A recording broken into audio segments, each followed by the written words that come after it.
વિદ્યાર્થી મિત્રો, આજે આપણે ધોરણ 12 ભૌતિક વિજ્ઞાન વિષયમાં પ્રકરણ 8ના સ્વાધ્યાયના પ્રશ્નોની વાત કરીશું. પ્રશ્ન નંબર 5 છે. એક રેડિયો 7.5 મેગાહર્ટ્ઝથી 12 મેગાહર્ટ્ઝની વચ્ચે કોઈ રેડિયો સ્ટેશનને ટ્યુન કરી શકે છે. હવે મિત્રો, આપણે આ વસ્તુ અનુનાદની ઘટનાની અંદર સમજ્યા હતા કે ટ્યુન કરવું એટલે આટલાથી આટલા સુધીની ફ્રીક્વન્સી એની ઉપર વર્ક કરે છે. આને અનુરૂપ તરંગ લંબાઈનો ગાળો કેટલો હશે? હવે આ પ્રકરણની અંદર તમે જોયું કે રેડિયો તરંગો જે છે, આ રેડિયો તરંગો એ શૂન્ય અવકાશની અંદર જ્યારે પ્રસરે છે ત્યારે આ રેડિયો વેવ્સની જે સ્પીડ છે એ આપણને ખબર છે. કેટલી હોય છે? તો રેડિયો વેવની જે સ્પીડ છે એ પ્રકાશની ઝડપ જેટલી હોય છે. હવે ઇન શોર્ટ કહેવું હોય તો તમને બે રાશિ આપી દીધેલી છે, એક ફ્રીક્વન્સી અને બીજું એની ઝડપ. તો મિત્રો, આ બે રાશિઓ આપેલી હોય તો ફ્રીક્વન્સીને આપણે મ્યુ વડે બતાવીએ અને ઝડપને આપણે અહીંયા સી વડે બતાવીએ. તો તમારી જોડે ન્યૂ અને ઝડપ સી બે વસ્તુ આપી દીધેલી છે. તો એવું સમીકરણ આપણે આ ચેપ્ટરમાં જોયું કે જેની અંદર ફ્રીક્વન્સી આવતી હોય, ઝડપ આવતી હોય અને તરંગ લંબાઈ આવતી હોય. તરંગ લંબાઈનો ગાળો શોધવો છે. તો રિલેશન તમે યાદ કરો, સી બરાબર મ્યુ ઇન્ટુ લેમ્ડા. હવે મ્યુ જે કહીએ છીએ, જેને આવૃત્તિ તરીકે ઓળખવામાં આવે છે, એ મેક્સિમમ હોય તો તરંગ લંબાઈ મિનિમમ હોય. અને જો જે આવૃત્તિ છે એ મિનિમમ હોય તો તરંગ લંબાઈ મેક્સિમમ હોય. એટલે આ બંનેમાંથી કોઈ એક કિંમત મેક્સિમમ અને કોઈ એક મિનિમમ મળે.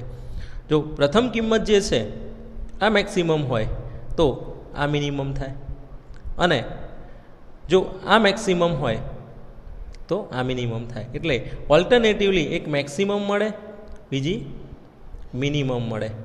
તો આની ઉપરથી તમારે લેમ્ડા મિનિમમ અને લેમ્ડા મેક્સિમમ શોધવા છે. તો લેમ્ડા મિનિમમ મેળવવા માટે શું કરવું પડે? તો એના માટે સી બરાબર ન્યૂ ઇન્ટુ લેમ્ડા જે સમીકરણ છે એની અંદરથી લેમ્ડાના સૂત્ર કરતાં કરીશું તો lambda is equal to c by nu મળે. હવે લેમ્ડા મેક્સિમમ મેળવવા હોય તો ન્યૂનો જવાબ મિનિમમ મૂકવો પડે, અને એ રીતે લેમ્ડા મિનિમમ મેળવવા હોય તો મેક્સિમમ મૂકવા પડે.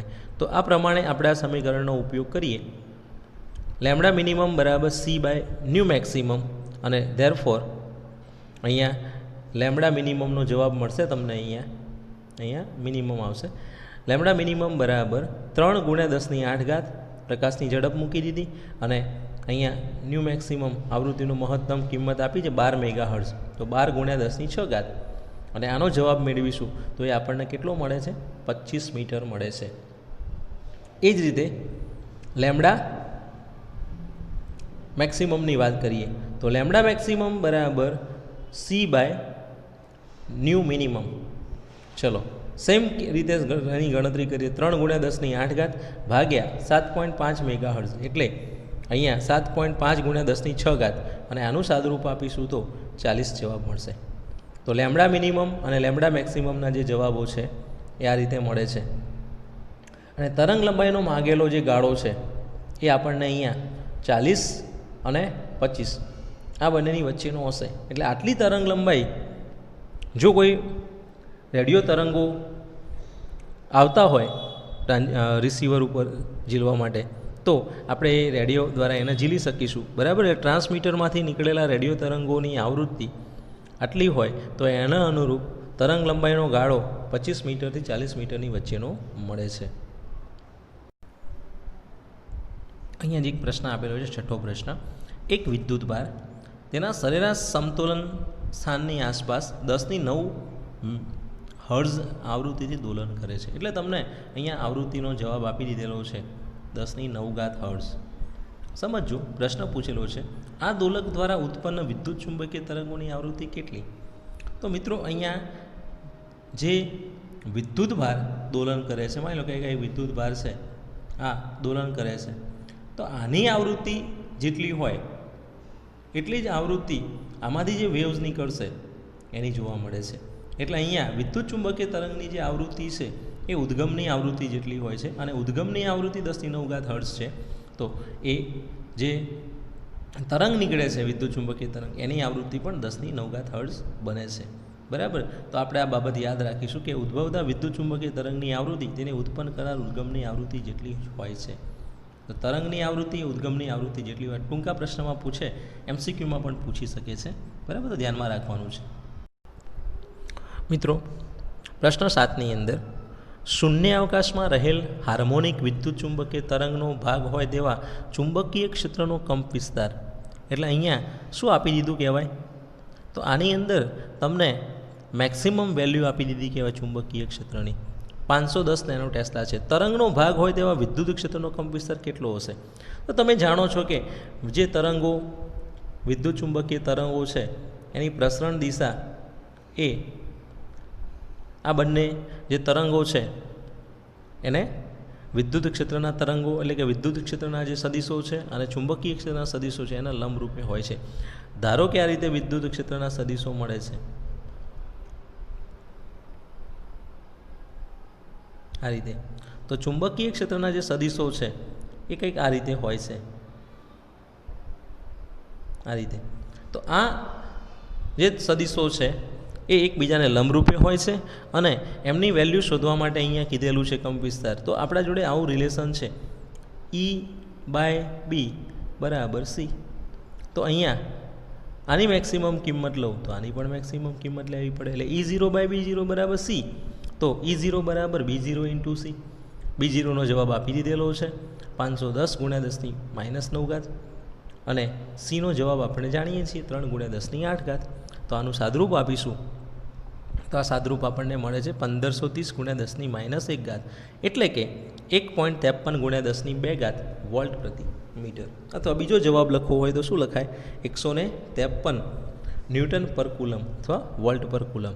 બરાબર. તો આ રીતે આના ટૂંકા પ્રશ્નમાં આ પણ પ્રશ્ન પૂછી શકાય એવો છે. 8મા નંબરના પ્રશ્નની વાત કરીએ. ધારો કે એક વિદ્યુત ચુંબકીય તરંગના વિદ્યુત ક્ષેત્રનો કંપ વિસ્તાર E0 = 120 ન્યૂટન પર કુલમ છે.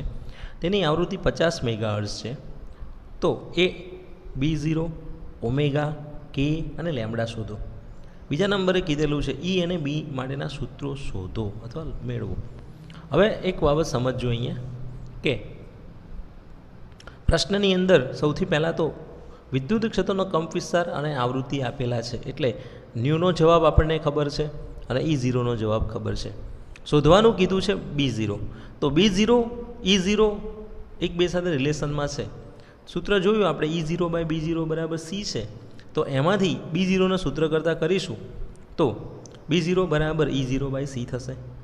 અને E0નો જવાબ 120 આપેલો છે, Cનો જવાબ 3 × 10 - 8 છે. આ કિંમતો ભરી દઈશું અહીંયા, એટલે 120/3 = 4 થશે અને 10ની જે ઘાત છે 120/3 એટલે 40 થશે અને 10ની જે ઘાત છે એ પ્રમાણે ઉપર જશે. તો એ જવાબ આપણને કન્વર્ટ થઈને મળશે 4 × 10 - 7 ટેસ્લા. આ જે આન્સર મળેલો છે એ આન્સરથી આપણને આગળ શોધવાનું કીધેલું છે ઓમેગા, K અને લેમ્બડા. તો કોણીય આવૃત્તિ શોધવા માટે શું કરીશું આપણે? તો કોણીય આવૃત્તિનું જે સૂત્ર છે ઓમેગા = 2π × ન્યૂ. ન્યૂ એ એની શું બતાવે છે? આવૃત્તિ બતાવે છે. તો આવૃત્તિ આપી દીધેલી છે અને કોણીય આવૃત્તિ શોધવાની છે. તો 2 × 3.14 × 50 મેગાહર્ટ્ઝ. તો 50 × 10 - 6 અને આનું સાદરૂપ આપીશું તો 50 × 2 એટલે 100 થશે, એટલે ઘાત 2 વધી જશે, 6ની 2 8 થશે. તો 3.14 × 10 - 8 રેડિયન પર સેકન્ડ. તરંગ સદિશ K. તો K બે રીતે મળે, 2π/λ ઉપરથી મળે અને એક ω/Kનો જવાબ જે છે એ C જેટલો હોય છે. આ સૂત્રનો ઉપયોગ કરી આમાંથી તમે K મેળવી શકો. હવે 2π/λ વાળો નિયમ ક્યારે વાપરી શકાય? જો તમને તરંગ લંબાઈ ખબર હોય તો. અહીંયા તરંગ લંબાઈ નથી ખબર, શોધવાની છે. તો આપણે શું કરીએ? અહીંયા પહેલું કામ તરંગ સદિશ શોધવો છે. તો ω/K = C સમીકરણનો ઉપયોગ કરીએ અને એમાંથી Kના સૂત્ર કરતાં કરીએ. તો K = ω/C અને K = ω/C લખીશું તો એની અંદર ઓમેગાની કિંમત આપણે મેળવી લાયા 3.14 × 10 - 8 છે. Cનો જવાબ આપણને ખબર છે 3 × 10 - 8. સાદરૂપ આપીશું તો 1.047 રેડિયન પર મીટર અને આને શોર્ટ આઉટ કરીને લખીએ સાર્થક અંકો પ્રમાણે તો 1.05 રેડિયન પર મીટર. ચોથા નંબરે છે તરંગ લંબાઈ. તરંગ લંબાઈ શોધવાની કીધેલી છે.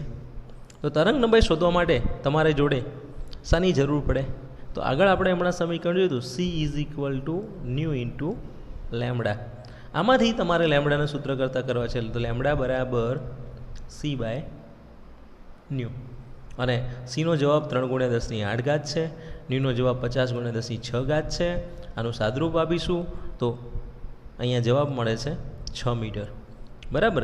અહીંયા તમે સમજી લો કે 300/50 અને 6 નીકળી ગઈ તો અહીંયા 6 મીટર આન્સર પ્રાપ્ત થાય છે.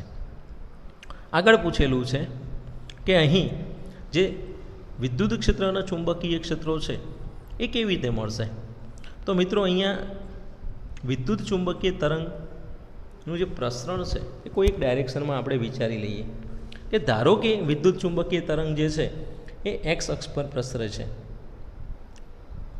રકમમાં આપી દેવું જોઈતું હતું કે આ જે રકમ છે એની અંદર સ્પષ્ટ કરી દેવું જોઈતું હતું કે વિદ્યુત ચુંબકીય તરંગનું જે પ્રસરણ છે એ કઈ દિશામાં થાય છે?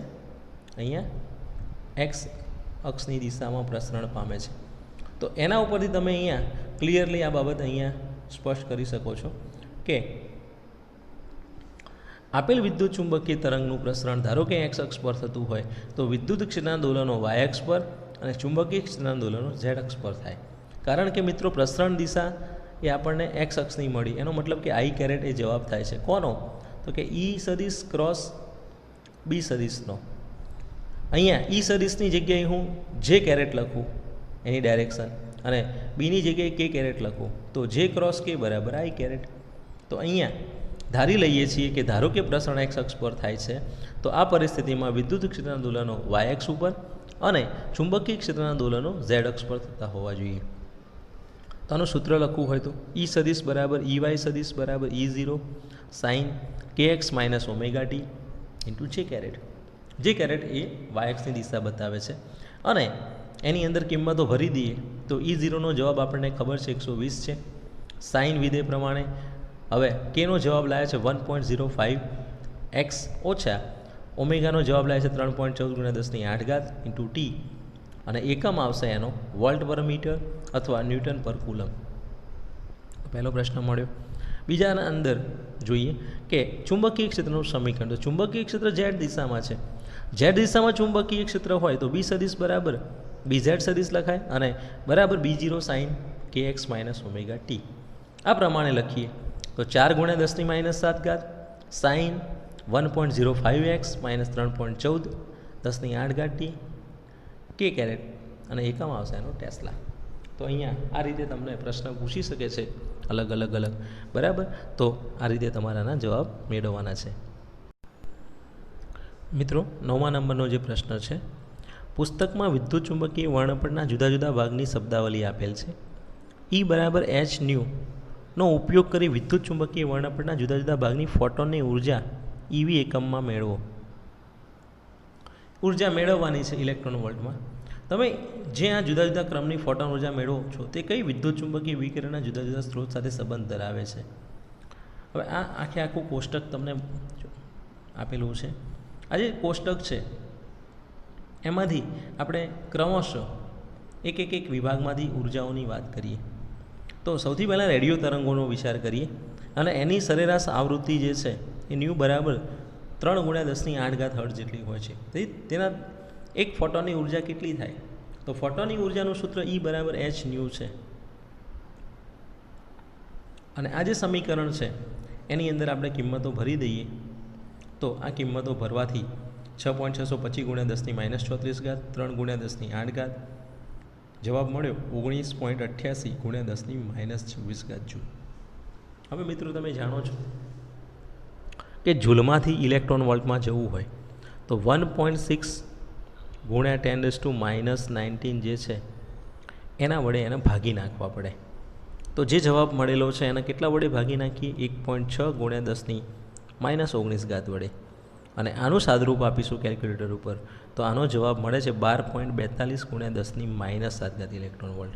એટલે કે 1.242 × 10⁻⁻⁻⁶ ઇલેક્ટ્રોન વોલ્ટ.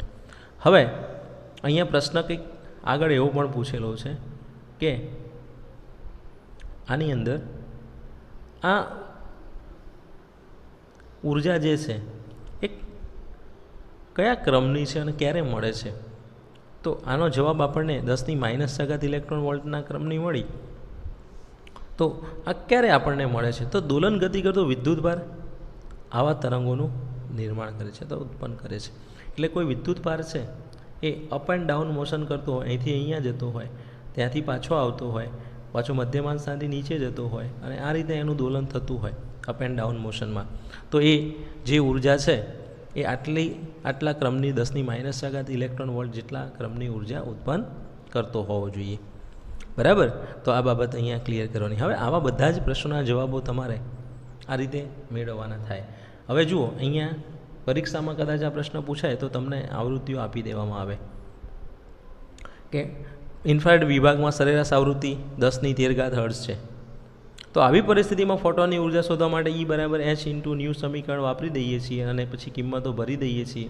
તો 6.625 × 10⁻34 × 10⁻13 અને આનું સાદુરૂપ આપીશું તો 6.625 × 10⁻21 જૂલ મળશે. આ જે જવાબો મળેલા છે આને તમારે હવે શું કરવાનું છે? ઇલેક્ટ્રોન વોલ્ટમાં લઈ જવી છે. તો ઇલેક્ટ્રોન વોલ્ટમાં લઈ જવા માટે આનો જે આન્સર છે એ 1.6 × 10⁻19 વડે ભાગી નાખીએ તો ઇલેક્ટ્રોન વોલ્ટમાં કન્વર્ટ થઈ જાય અને આનો જવાબ મળે છે 4.141 × 10⁻2 ઇલેક્ટ્રોન વોલ્ટ. એનો મતલબ કે આપણને એપ્રોક્સિમેટ જે ઉર્જા મળે છે 5 × 10 અથવા 4 × 10⁻2 ઇલેક્ટ્રોન વોલ્ટ મળે છે.